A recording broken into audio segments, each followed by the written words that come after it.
A rich banker walks out of his house and never returns. No body, no witnesses. Just an empty safe and a mystery so twisted, even the police were baffled. Until Hercule Poirot saw the one clue everyone missed. What really happened to Mr. Davenheim? Watch till the end to uncover the shocking truth. It was a quiet Saturday afternoon, the kind of day that seemed too serene for anything out of the ordinary. The sun hung low, casting a warm golden glow over the sprawling grounds of the Davenheim estate, a grand country house nestled on the edge of the English countryside. The air was still, save for the occasional rustling of leaves in the trees, yet within the thick walls of the house a storm was brewing, though no one yet knew it. Mr. Samuel Davenheim, the wealthy and well-regarded banker, had left the house earlier that afternoon with his usual air of brisk confidence. He was heading into the village, ostensibly to post a few letters, a simple task that should have taken no more than an hour. Before he left, he had told his household staff as ever faithful, but slightly nervous maid, Mrs. Harper, and the housekeeper, Mrs. Thompson, that Mr. Lowen, a close friend, would be arriving shortly. Davenheim instructed them to show him into his study upon his arrival. It was a detail that seemed entirely unremarkable, routine even. But as the hours passed and dusk crept in, Mr. Davenheim failed to return. At first, it was thought to be a simple delay. Perhaps he had been detained in the village. But as the evening stretched on, uncertainty began to seep into the air like a dark, heavy fog. Mrs. Harper and Mrs. Thompson exchanged uneasy glances. By nightfall, the quiet country house that had always been a sanctuary of calm became a house on edge. Where was Mr. Davenheim? It was not until the next morning, after no sign of him had appeared, that the police were called. The situation was beginning to feel like something far worse than a mere disappearance. The police arrived promptly, their serious faces betraying the weight of the situation. They began their search at once, methodical and thorough, scouring every corner of the estate. But it wasn't until they reached the study that they uncovered something truly alarming. The study door was ajar. Inside, everything appeared untouched at first, but something was wrong. The room felt different. The polished wood of the desk gleamed in the soft light of the morning, but as the officers moved deeper into the room, their eyes fell upon the safe, its thick metal door slightly ajar, its contents missing. Cash, bonds, jewels, all of it was gone. And yet, that wasn't the most unsettling part. The safe had been broken as if someone had been in such a rush to empty it that they hadn't bothered to use a key. The violence of it seemed personal, intimate. And why would Mr. Davenheim leave behind a fortune of wealth, untouched, as if he hadn't been planning to disappear at all? Suspicion quickly turned to Mr. Lowen. The man had been a regular visitor to the house, a friend of Davenheim's, though the two had been known to have had disagreements. The kind of disagreements that could sour a friendship in the blink of an eye. In fact, just weeks before, there had been rumors of a bitter fallout between the two men over an undisclosed matter. It was enough to make Lowen a prime suspect in the eyes of the police. But something didn't sit right. The maid, Mrs. Harper, had seen Mr. Lowen that morning. She had greeted him at the door, then quietly directed him to the study as instructed.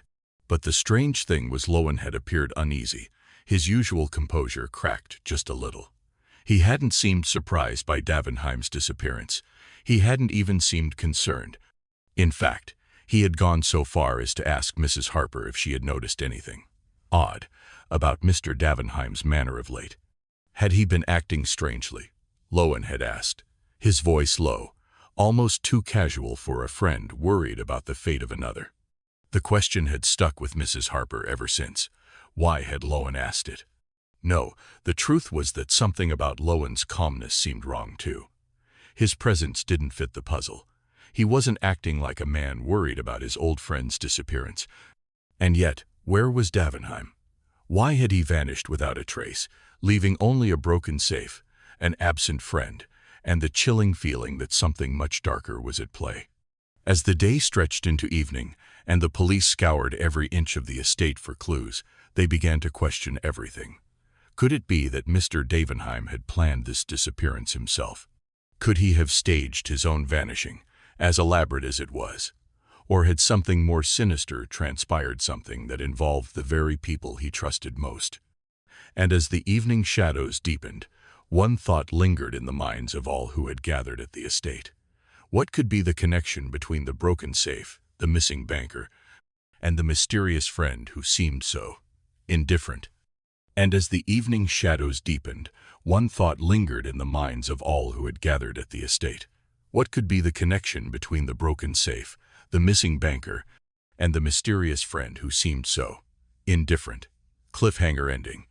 But just as the officers were about to give up for the night, something unexpected happened. A noise from the lake.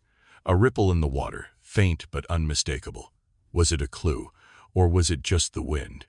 No one could say for sure. Suddenly, in the eerie silence of the night, another ripple appeared, a splash, just loud enough to send a chill through the air. Was someone out there? Could Mr. Davenheim still be alive? Or was this just another piece of the puzzle, a piece that would change everything they thought they knew? The mystery was far from over. And the game, it seemed, had only just begun. The challenge to Poirot. In the heart of London, behind the thick curtains of a quiet office, the faint glow of the gas lamps outside cast soft shadows upon the walls. The office was cozy, warm, a stark contrast to the cold, calculating case that had brought three men together. Hercule Poirot sat comfortably in his armchair, his usual composed demeanor unfazed as he listened to the heated exchange between Inspector Japp and Captain Hastings. The case of Mr. Davenheim's sudden disappearance was troubling, to say the least. The police were baffled, the clues sparse and murky. And yet, Poirot was calm, even serene, as he quietly sipped his espresso. "I tell you, Poirot, this is no ordinary case," Inspector Japp declared, his brows furrowed in frustration. "We're talking about a man vanishing into thin air, man of wealth, of position, with no sign of a struggle, no ransom note, no demands. The safe was emptied, the contents gone. And we have a suspect in Mr. Lowen. But still, something doesn't add up." Japp's voice was heavy with the weight of the unsolved mystery. Captain Hastings, ever the loyal companion, nodded in agreement. "Yes, Poirot, there's just something off about this whole situation. I can't put my finger on it, but it feels like we're missing something important." Poirot, with his ever-present calm, leaned back in his chair and smiled, the smallest of grins curling his lips. "Ah, mon ami, you both missed the essence of the matter." He placed his coffee cup down, his eyes glinting with a spark of mischief. "It is not an ordinary case, no. But I, Hercule Poirot, will solve it." There was a pause. Inspector Japp raised an eyebrow, clearly skeptical. "You're sure? We've looked at every angle, every lead, and still nothing." Poirot's eyes narrowed, his fingers steepling together as he leaned forward, his voice lowering to a confidential tone. "Ah, but you forget something. I see what others do not. I notice the details, the smallest, most seemingly insignificant things. You see, Japp, the case is not as difficult as you think. I could solve it in a week, without leaving this very chair." The words hung in the air like an open challenge, and for a brief moment, a heavy silence filled the room. Hastings blinked, clearly taken aback. Japp's mouth twisted into a half-smile, part skepticism, part amusement. "You're not serious, Poirot," Japp said, shaking his head. "How can you solve it without even getting up? You've been presented with no evidence beyond what we already know. No witnesses, no trace of Davenheim. You can't possibly." Poirot's gaze never wavered. His voice was quiet, measured, but with an undeniable confidence. "Ah, you see, Japp, you believe that the clues must be in the physical world, in the evidence, in the people, in the scene of the crime. But the truth is, the answer lies within the mind of the criminal, the mind of the victim. It is all here." He tapped his temple gently, a sly smile tugging at his lips. "I can see it, and you cannot." Hastings chuckled, but there was a glint of curiosity in his eyes. "So, you're saying you can solve this without moving an inch?" Poirot's smile deepened. "Precisely. In fact, I am so sure of it. I will wager you £5, mon ami." A simple bet. You will see when the week is done, I shall have the answer. But Poirot's eyes flickered to Jap, whose skeptical expression was turning into a grin. If I am wrong, I will pay you £5. If I am right, you will pay me. Jap's expression shifted, a look of challenge entering his eyes. He leaned forward. You're on, Poirot. Let's see if your little gray cells can really outsmart the rest of us. A moment of tense silence followed. Poirot's calmness seemed to fill the entire room, suffusing the air with an almost tangible intensity. The stakes were set, and the game was now in motion. Hastings shifted uncomfortably in his seat, sensing the growing tension. But Poirot, can you be so sure? What is it about this case that's so different? What am I missing? Poirot's eyes glinted with mystery. You see, Hastings, the answer lies not in the how or why of the disappearance, but in the why not, and more importantly, the who. Who benefits from this disappearance? Who stands to gain? As the minutes ticked by, a dark, foreboding air filled the room. Poirot sat back again, his hands folded neatly on his lap, his gaze far away as if already immersed in the case. His confidence was unsettling in its absolute nature, as if he knew things the others did not, perhaps. That was exactly what made Poirot so captivating. The tension in the room was palpable. The stakes had been raised, and Jap was already regretting his decision to take up the challenge. He had seen Poirot's uncanny ability before, but to solve a case without even leaving his chair. It was audacious. But Poirot's mind was a labyrinth, and each twist and turn would bring them closer to the truther, so it seemed. Cliffhanger ending. Just as Jap was about to retort, the sound of a soft knock at the door interrupted them. Hastings looked up, surprised. Who could that be? Poirot, without looking up, smiled knowingly. Ah, that would be the first clue of the case, I believe. The door opened, and a figure stepped inside, a woman, her face pale, her eyes wide with fear. She was holding something in her trembling hands. It was a letter addressed to Poirot himself. The woman's voice was barely above a whisper. Mr. Poirot, this just arrived for you. It's from Davenheim. Poirot's eyes widened ever so slightly, and without a word, he reached for the letter. As he unfolded it, a chilling silence descended over the room. The letter contained only one sentence. I am not missing. I am watching you. The mystery had just taken an even darker turn. Key clues. The sun hung low over the water, casting a shimmering golden trail across the surface of the lake. The air was thick with the scent of damp earth, the kind of smell that clung to everything, making each breath feel heavier than the last. Hercule Poirot stood silently at the edge of the lake, his sharp eyes scanning the surroundings with a focused intensity that suggested he was unraveling a mystery far beyond what appeared on the surface. Captain Hastings, who had been silently observing Poirot, cleared his throat nervously. What's got your attention, Poirot? The lake. Poirot's eyes didn't leave the water. Instead, he spoke in a quiet, contemplative tone. Not the lake itself, Hastings, but what lies beneath it. Hastings blinked, taken aback. Beneath. What are you? Poirot raised a hand, silencing him. Patience, Hastings. All will be revealed. He glanced towards the boathouse, just visible through the trees. Its worn wood and rusting hinges seemed to whisper secrets of long-forgotten times, and Poirot's eyes narrowed. The boathouse so isolated, so desolate held answers. He was certain of it. Mr. Davenheim. Poirot murmured to himself. He would not have simply disappeared without a trace. A man like him would leave behind more. Something substantial. And yet, all we find is a broken safe, an empty room, and the empty air of a missing man. He turned back to Hastings. It is in the smallest details that we shall find the truth. We must return to the house, to the scene of the mystery. The two men made their way back toward the Davenheim estate, the grand house looming ominously behind a thick veil of mist that had begun to creep in from the lake. The house was still. No one moved in the windows, no sign of life. And yet, Poirot's mind was alive with possibilities. Inside, Poirot's investigation began in the study, where Davenheim had last been seen. His keen eyes took in every detail, every object, as if it were a potential clue until, at last, he stopped before a framed photograph resting on the desk. The image was simple at first glance. Mr.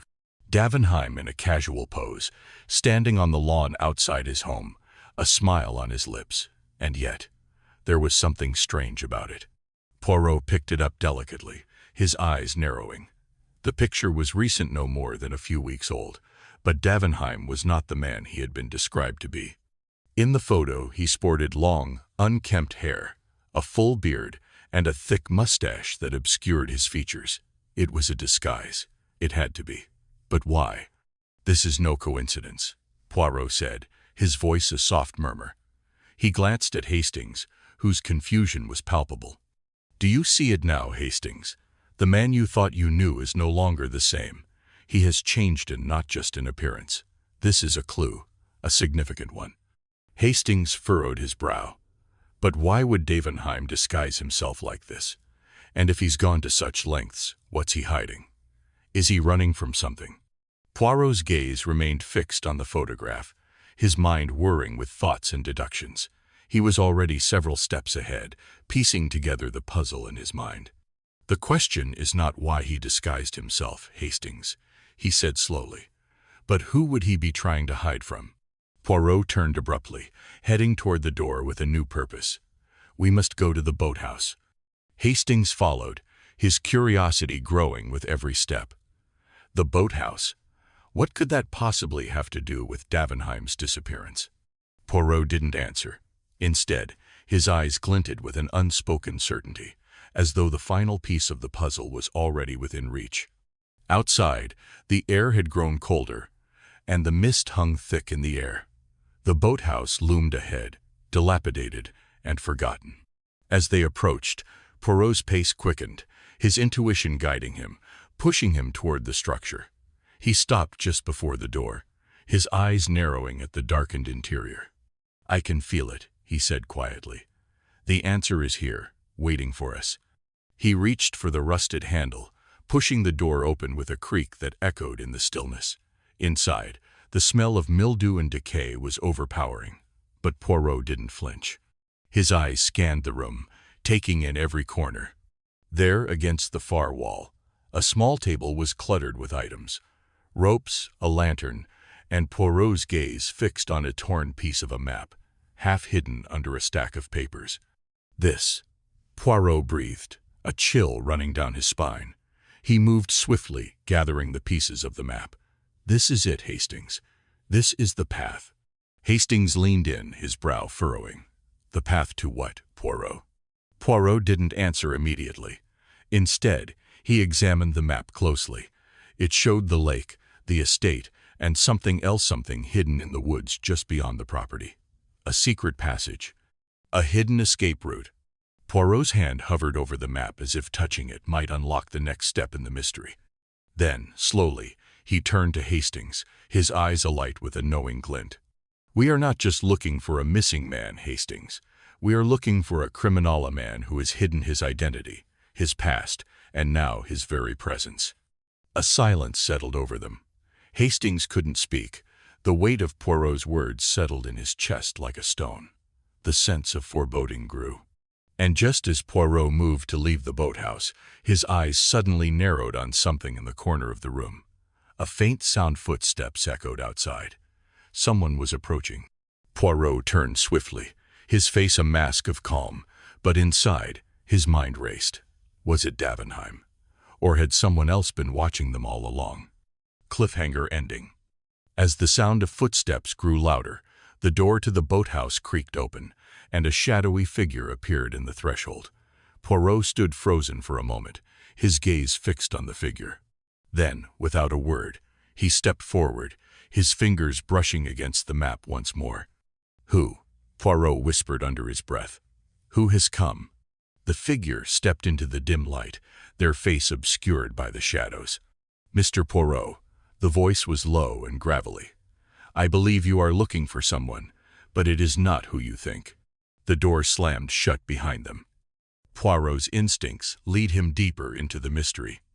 The hours dragged on as the mystery of Mr. Davenheim's disappearance deepened with each new twist.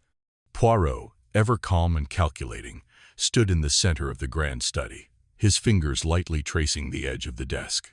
His eyes darted from one object to another as his mind moved at a pace far quicker than anyone could keep up with.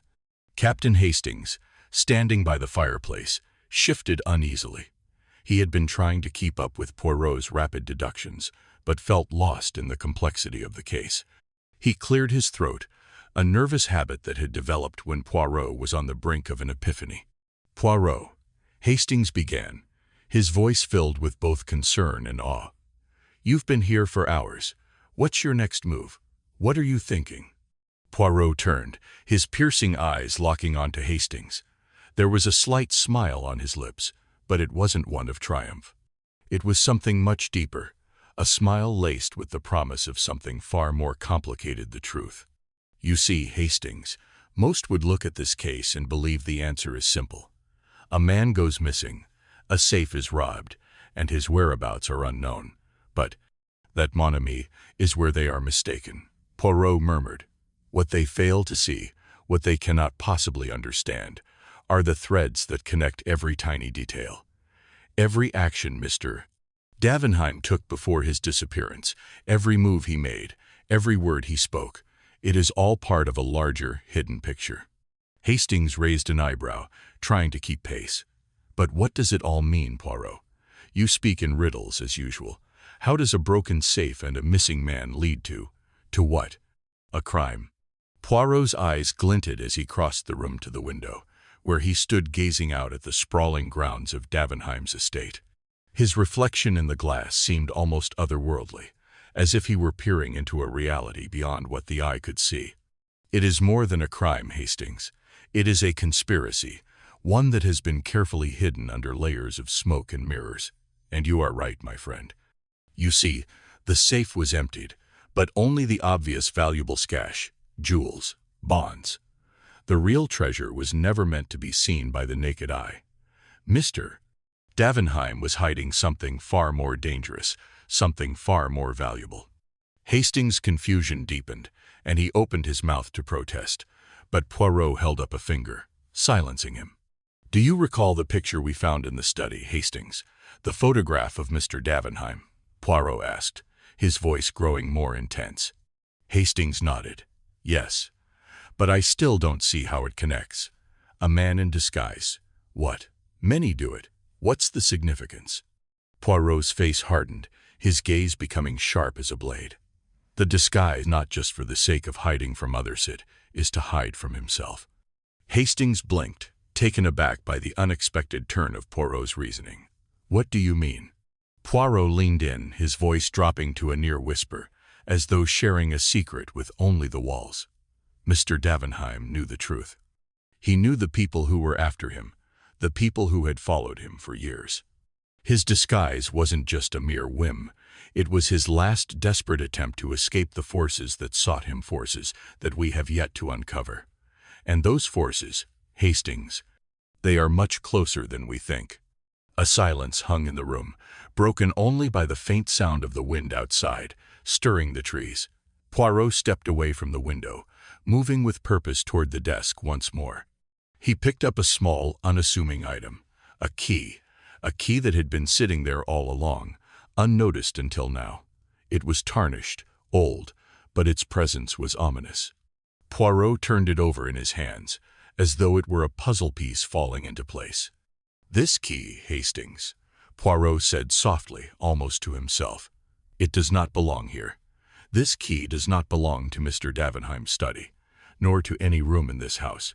It is for something far more concealed, something hidden away from prying eyes." Hastings looked closely at the key, his mind working furiously. A hidden room, a secret passage. Poirot didn't answer immediately. Instead, he slipped the key into his coat pocket and made his way toward the door, his movements deliberate, as though every step was a calculated move on a chessboard. "We will find out soon enough, Hastings," Poirot said, "but we are not alone in this investigation. Someone has been watching us, someone who does not wish for us to find the truth. We must act quickly." The two men left the study, moving down the grand hallway toward the back of the house. As they passed the window that looked out onto the garden, Poirot's eyes narrowed. Something was moving outside, just beyond the reach of the shadows. It was too swift, too deliberate to be a coincidence. Someone was there. Poirot paused, his gaze never leaving the window. "We are being followed, Hastings." Hastings' heart skipped a beat. By whom? Poirot smiled grimly. "That, my friend, is what we will find out very soon." With that, Poirot stepped forward, opening the door to the garden with an air of quiet resolve. The moonlight was barely enough to light their path, but Poirot seemed unbothered by the shadows that clung to the ground. He was already thinking ahead, already seeing the twists and turns of the investigation unraveling before his eyes. And just as they reached the edge of the garden, a sudden crack in the underbrush made them freeze. Poirot turned swiftly, his hand darting to his coat. "It's too late to turn back now," he whispered. "Prepare yourself, Hastings." The sound grew louder, closer. Something was there, in the darkness. Cliffhanger ending. The trees parted, and a figure emerged from the shadows, their silhouette barely visible in the dim light. Poirot stood still, his eyes never leaving the figure. He had known they would come for him, but the question was, who were they, and why had they come now? The figure spoke, their voice low and chilling. "I see you found the key, Poirot, but you won't get the answers you seek. Not yet." And with that, the figure stepped back into the darkness, leaving nothing but an eerie silence in their wake. Japp's news. Arrests and shocking discoveries. The investigation was reaching a boiling point. Poirot sat at the edge of his chair, his eyes flicking back and forth between the details spread before him. The mansion felt colder now, as if the walls themselves were holding their breath, waiting for the next revelation. Captain Hastings paced restlessly by the fireplace, casting a glance toward the window every so often. It was late, too late for things to still be uncertain, but uncertainty hung heavy in the air, like an unseen specter. Then the door opened, and Inspector Japp entered, his expression taut, as though he had come bearing both news and a weighty burden. His eyes locked on Poirot, and for the first time, Poirot noticed the hint of something akin to hesitation in Japp's usually unwavering demeanor. It was as if the very news he brought was too much, too sudden. "Poirot," Japp began, his voice strained. "You need to hear this. I've just been to the lake, and you won't believe what we've found." Hastings stopped pacing, his posture stiffening. Poirot leaned forward slightly, his interest piqued but his calm, calculating gaze never wavering. The silence stretched, as Japp continued, the gravity of his words hanging heavily in the room. "We've found clothes, Poirot. Davenheim's clothes. The same ones he was wearing the day he disappeared. They were found near the lake, just off the shore, caught in the weeds as though someone had discarded them in a hurry." Hastings sucked in a sharp breath, his mind immediately working to fill in the gaps. But why would he take them off and leave them there? What does it mean? Poirot held up a hand, signaling Hastings to hold his thoughts. His gaze remained focused on Japp, and his voice came out quiet but steady. "Continue, mon ami. What else did you find?" Japp shifted his weight uneasily, then gave a grim nod. "We arrested Mr. Lowen, Poirot, the man who was visiting Davenheim. A maid reported seeing him crossing the grounds towards the study on the day of the disappearance, shortly before Davenheim was last seen. We've got him in custody. No, he's denying everything, of course, but the evidence is there." Poirot's lips curled slightly, the smallest of smiles tugging at the corner of his mouth. "Ah, a classic development, n'est-ce pas? The man with the motive, the opportunity. How convenient." "But Poirot," Hastings said, his voice laced with doubt. "It feels too easy. Everything points to Lowen, but we know Davenheim had enemies. Couldn't it be someone else?" Poirot's eyes narrowed, his mind already leaping ahead to a different conclusion. "Indeed, Hastings, it is too easy. That is why I suspect we are still missing something vital." Just as Japp moved to speak again, another voice interrupted them, this one rough, with the unmistakable tone of a man who had seen the underside of life. "And there's more," Japp said, almost as though he couldn't quite believe what he was about to say. A petty criminal named Billy Kellett has been arrested. He's the one who pawned Davenheim's ring, the very ring Davenheim was wearing the day he disappeared. A witness saw him toss the ring into a ditch, just a short distance from the lake. Hastings stepped forward, a mixture of disbelief and intrigue on his face. But Kellett's just a petty thief, Poirot. How could he possibly be involved in something so calculated? He's just a small player.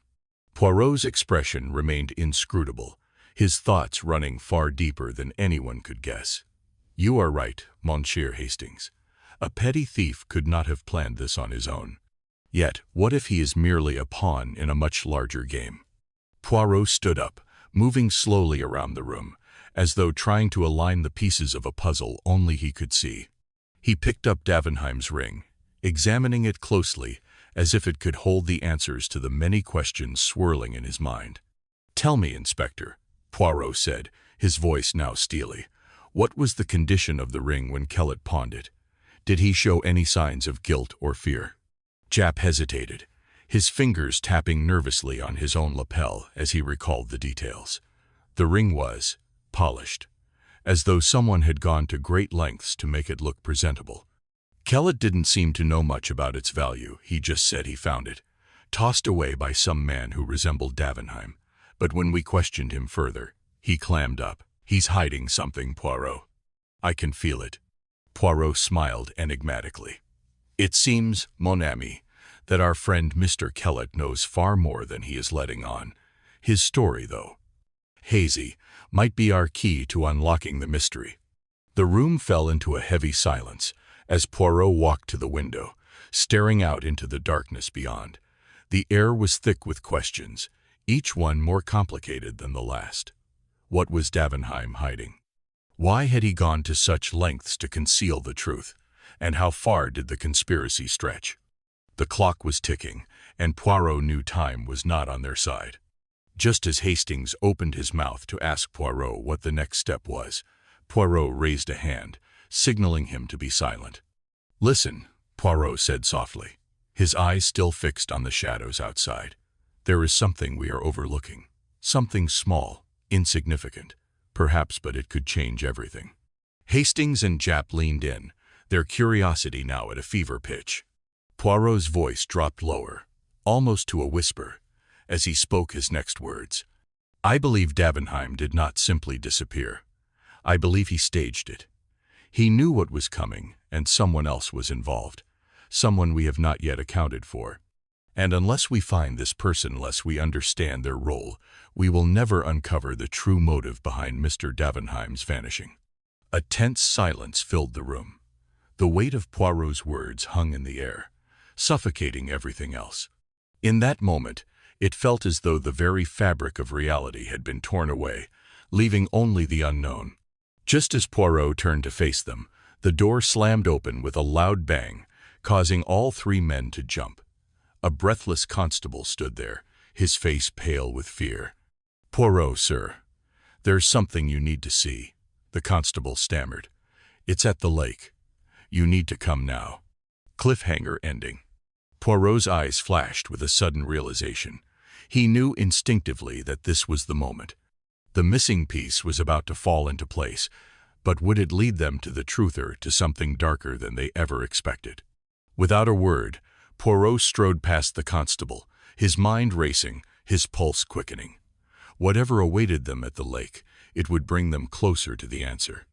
But the question that remained was, would they be ready for the truth? Poirot's breakthrough, a domestic clue. The tension in the study had reached its peak. Poirot stood before the window, the dim light of the afternoon casting long shadows across the room, each one seeming to stretch toward the door, as if waiting for an answer that only Poirot could give. Inspector Japp stood by the desk, his face taut with frustration, while Captain Hastings paced back and forth, the anxiety written clearly on his face. The case had eluded them at every turn, each new lead leading to another dead end, another mystery within a mystery. Poirot, however, seemed to be in a different world. His mind moved with the precision of a finely tuned machine, whirring through the details faster than anyone could follow. His eyes, though fixed on nothing in particular, seemed to be seeing everything. "Poirot, you've been unusually quiet," Hastings remarked, his voice tinged with both curiosity and worry. "You've been staring at that window for ages, but your mind is somewhere else, isn't it?" Poirot didn't answer immediately. He merely tapped his fingers against the side of his face in his signature thoughtful gesture, the corners of his lips curling up slightly, as if he were on the cusp of a great revelation. "I am thinking, mon ami," Poirot finally responded, his voice calm, almost eerily so. "I am thinking about the domestic arrangement in the Davenheim household. The tiniest of details and insignificant clue could change everything." Japp furrowed his brow. "What do you mean, Poirot?" "We've gone over every possible angle. The clothes by the lake, the ring, the witness statements, none of it adds up. We're no closer to the truth than we were days ago." Poirot slowly turned from the window, his sharp eyes fixing on Japp. "And yet, Inspector, it is often the smallest details that reveal the grandest truths. Tell me, does Mr. Davenheim and his wife, Mrs. Davenheim, do they sleep in separate rooms?" Japp blinked, caught off guard by the question. "Separate rooms? Well, I'm not sure, Poirot. I don't think it was ever mentioned in the investigation." "Why does it matter?" Poirot's lips twitched into the faintest of smiles. "Ah, you see, Japp, you have just given me the key. The key to unlocking the entire mystery." Japp looked baffled, his eyes narrowing. Separate bedrooms? How could that possibly explain Davenheim's disappearance? Poirot's gaze sharpened, and for the first time since the case began, his voice carried a sense of excitement. "You see, mon ami, this case was never about a man simply vanishing. It was never about a criminal hiding in plain sight. It was about a lie, one so meticulously crafted that no one would have suspected it for a second." Hastings, sensing Poirot's growing intensity, took a step forward. "But what does it mean, Poirot? How does the fact that they slept in separate rooms fit into all of this?" Poirot paused, allowing the silence to stretch for a moment before he answered. His voice was calm, but there was an undeniable sharpness in it. Noah's mind was connecting dots, and he knew the answer before the words left his mouth. "Think, Hastings. A married couple, living under the same roof, yet sleeping apart for months. What does that tell us?" Poirot's eyes flicked to Japp, waiting for him to make the connection. Japp's face remained unreadable, but Poirot could see the wheels turning in his mind. Slowly, realization dawned. They were hiding something," Japp said, more to himself than anyone else. "But what was it? What could they be hiding from each other?" Poirot nodded, a gleam of satisfaction in his eyes. "Exactly. They were hiding the truth from each other, and perhaps even from themselves. Mrs. Davenheim knew her husband was planning something drastic and she didn't want to be part of it. It was all in the details. And those details have led us to the conclusion that Davenheim did not disappear willingly. No, he staged it. And not only they've planned it all along." The room seemed to hold its breath as Poirot walked over to the desk, his fingers brushing lightly over the documents strewn across it.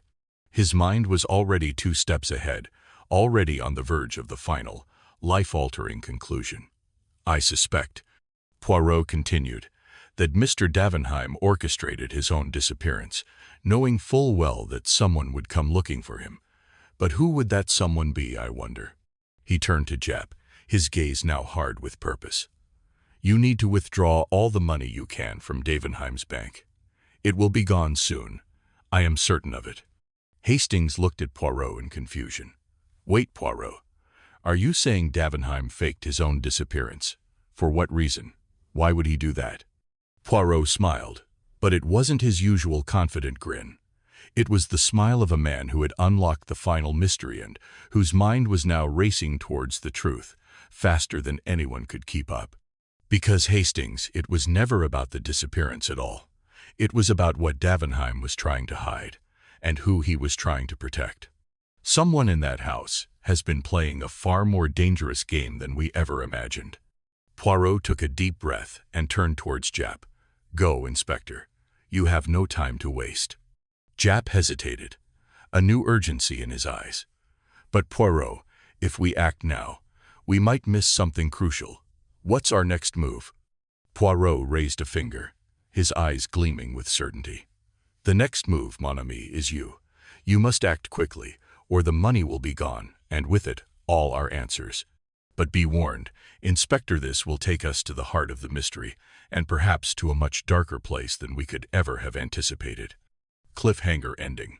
Just as Japp turned to leave, Poirot stopped him with a final piercing gaze. "And remember, Japp, there is someone in that house who is far more dangerous than any of us have realized. Someone who is still watching, waiting, and they will stop at nothing to keep the truth from coming to light." The door slammed shut behind Japp, and the room fell into a heavy silence, punctuated only by the ticking of the clock. Poirot, now standing by the window again, let out a deep breath, his mind already racing ahead to the next piece of the puzzle. What was Davenheim hiding, and who was the real mastermind behind this game? The clock continued ticking, but time was slipping away, and soon it would be too late. The stunning revelation. The tension in the room was palpable, thick as a fog that refused to lift. The investigation had been long and fraught with confusion, but now, in the dim light of Poirot's sharp reasoning, all the pieces began to fall into place. There was no room left for doubt. The truth had been hiding in plain sight, its strands woven so tightly together that only Poirot's relentless attention to detail could tear them apart. Japp stood beside the fireplace, his hands pressed firmly on the mantel, as if the weight of the moment was too much for him to bear. His face was flushed with disbelief, the shock of the discovery still gripping him. Captain Hastings, who had been quiet for what felt like an eternity, stood frozen in place, his jaw slack as he waited for Poirot to unravel the final, most astonishing detail of the case. Poirot, ever the master of suspense, allowed the silence to hang between them. His fingers, usually so still and precise, drummed against the side of the armchair, his mind racing ahead, connecting the final dots that no one else could see. "Mr. Davenheim," Poirot began. His voice, calm yet heavy with the weight of the revelation, was not simply a victim of a crime. He was the criminal. The man who disappeared did so by design, a masterstroke of deception that no one could have imagined. But not even Davenheim's brilliance could withstand the gaze of Poirot. Hastings stepped forward, his confusion giving way to something akin to dread. "What do you mean, Poirot? How could Davenheim, a man who disappeared, the one behind it all?" Poirot looked at Hastings, his eyes gleaming with a knowingness that sent a chill down his spine. "You see, Hastings, Mr. Davenheim was a man who thought he could outsmart everyone. He had been embezzling money from his own bank for months, perhaps even longer. A clever plan, yes, but a dangerous one. When the bank auditors began to grow suspicious, Davenheim knew his time was running out. He had no choice but to escape." Japp's brow furrowed. But how did he manage to fool us all? How did he make it seem like he disappeared? Poirot smiled, but it was a smile with no warmth. Davenheim used his knowledge of human behavior. His understanding of criminalsto set the perfect trap.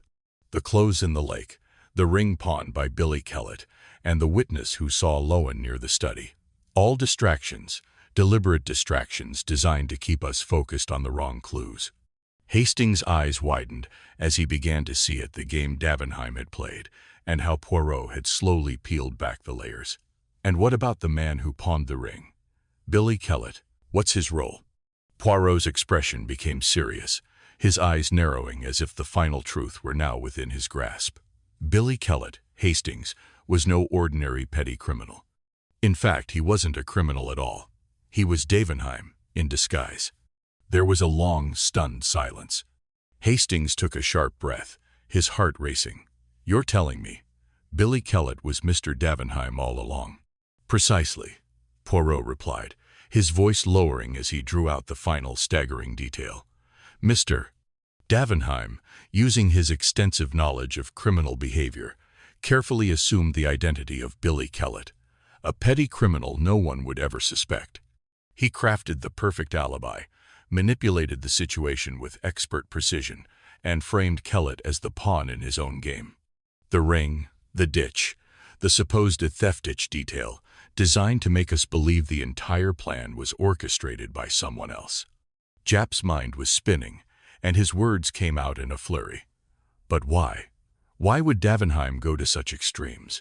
What did he stand to gain from all of this? Poirot paused, letting the question hang in the air. He stood still for a moment, as if contemplating how best to reveal the final twist. He stood to gain everything, Jap. The money he had embezzled was more than just a sum, it was a means to an end. By staging his own disappearance and framing others, Davenheim would walk away with the funds, evading both the law and the bank's investigation. It was the perfect crime. But Poirot's smile faltered as a thought struck him. He turned sharply toward Jap, his voice now intense, filled with urgency. "But there's one more thing you must understand, Inspector, the final twist in Davenheim's plan. It is the one thing he couldn't anticipate, the thing he missed." Jap looked at him, confusion still clouding his face. "What do you mean, Poirot? What did he miss?" "But there's one more thing you must understand, Inspector, the final twist in Davenheim's plan. It is the one thing he couldn't anticipate, the thing he missed." Jap looked at him, confusion still clouding his face. "What do you mean, Poirot? What did he miss?" Poirot's eyes locked onto Jap's, his gaze unwavering. Davenheim underestimated one thing, one crucial thing: the true nature of the human mind. He believed he could control every angle, predict every move, but he never accounted for one simple truth: human nature is unpredictable. The human spirit, Jap, is the wild card in every criminal's game. Poirot stepped forward, his voice lowering. "Someone else. Someone close to Davenheim. Someone who has been watching this entire time. Knows more than they've let on." The room seemed to close in on them. Jap felt a chill run through him as he took in Poirot's words.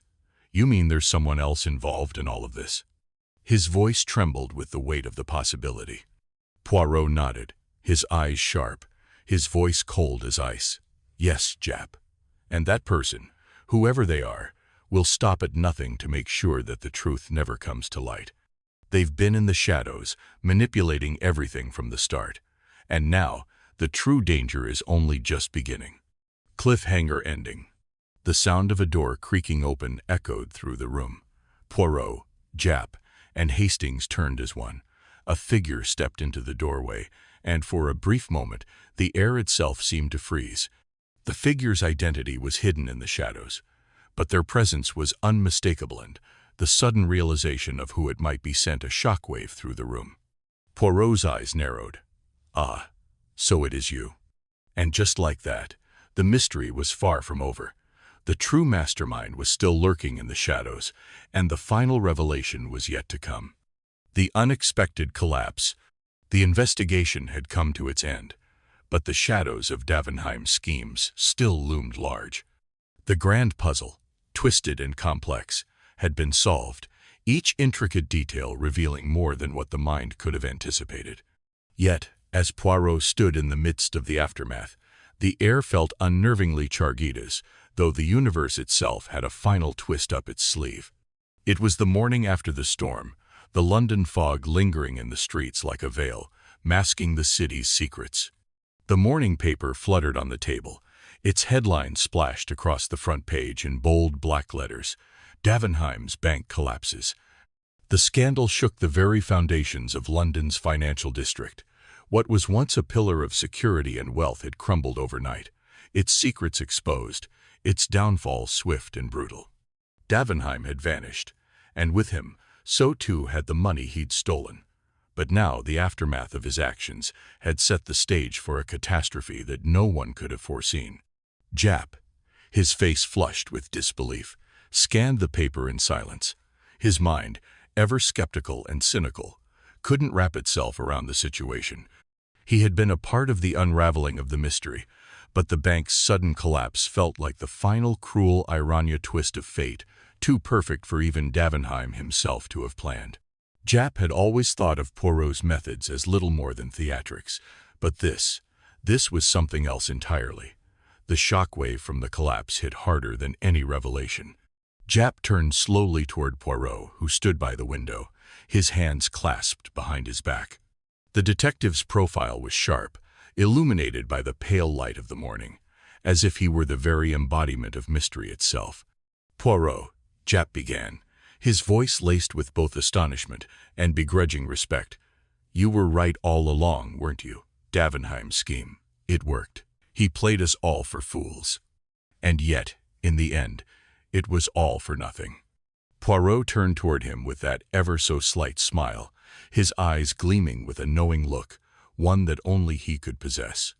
"Ah, Japp, the cleverness of man. It is a fragile thing, n'est-ce pas? Like glass, it may sparkle brightly, but one misstep, one flaw in the design, and it shatters." Japp scoffed, his fingers pressing to his temple in disbelief. "I never thought I'd see the day when I had to pay you a wager. £5. I never imagined a case could turn so completely on its head." As Japp reached into his pocket, pulling out the crisp banknote, he handed it over to Poirot with a resigned sigh. The weight of the £5 felt heavier than it should have, a symbol of his own stunned realization at how perfectly Poirot had unraveled this puzzle. Poirot accepted the money with a gracious nod, but it was his next words that lingered in the air, filled with an almost prophetic resonance. "You see, Japp, the beauty of a case like this is not simply in solving it. It is in the lessons that remain, the ones that resonate long after the case is closed." Hastings, who had been silently observing, turned to Poirot, his brow furrowed. "But Poirot, what about the rest of it? What about Davenheim? Will we ever find him?" Poirot's gaze grew distant, his eyes narrowing as if seeing something beyond the room, beyond the world itself. "Ah, Hastings, Davenheim's disappearance, his grand scheme, it may be over. But do you not feel, just beneath the surface, a lingering presence? A question that remains unanswered." The room fell silent as Poirot's words hung in the air like a whisper in the dark. The detectives, the police, and the public, no one had yet fully grasped the extent of Davenheim's plan, nor could they understand the true nature of the forces that had guided him. But Poirot knew better. There was something else, something far deeper than just a simple financial scam. And just as the thought began to settle, a sudden knock at the door interrupted the moment, jolting everyone to attention. Poirot's eyes, sharp as ever, flickered to the door. "Come in," he said softly, his voice carrying the weight of an unsaid truth. The door creaked open, and a figure stepped into the room. It was a man slightly disheveled, breathless, as if he had been running. His eyes darted around the room, stopping briefly on Poirot's gaze. He held an envelope in his hand, one that seemed to burn with urgency. "What is it?" Japp asked, his tone tense, his senses now heightened. The man handed the envelope to Poirot without a word, and Poirot took it carefully, as though it contained a piece of the puzzle he had yet to solve. He slowly opened it, his eyes scanning the contents with a quickness that suggested the urgency of the message. Poirot's expression remained unreadable for a moment, but then his lips parted in the slightest of smiles. "Ah," he murmured, the glint in his eyes now colder, sharper. "It seems, gentlemen, the game is not yet over." Japp's heart skipped a beat, his pulse quickening. "What is it, Poirot? What does it say?" Poirot's eyes met Japp's, and for the first time there was a shadow of something darker, something more ominous in his expression. "It is from Davenheim, Japp. A final message, one last twist. It seems he has been watching us all along." Japp's breath caught in his throat, the implications of Poirot's words echoing through him like a drumbeat. The case, it seemed, was far from closed. In fact, the real game, Davenheim's last act, was only just beginning. Cliffhanger ending. With a slow, deliberate motion, Poirot stood, his face filled with quiet resolve. "It appears, gentlemen, that we are not yet done with this mystery. For even in defeat, Davenheim is a man who has one final play, and we must be ready to meet it." The room fell into tense silence as each man turned inward, pondering the true depth of the enigma before them. What had Davenheim left for them to find? What new puzzle would they have to solve? As Poirot turned toward the window, gazing out into the fog, his words were the final dagger to pierce the heart of the mystery. The game, as they say, is not over until the last move is made. And with that, the door slammed shut, leaving everyone to wonder what next.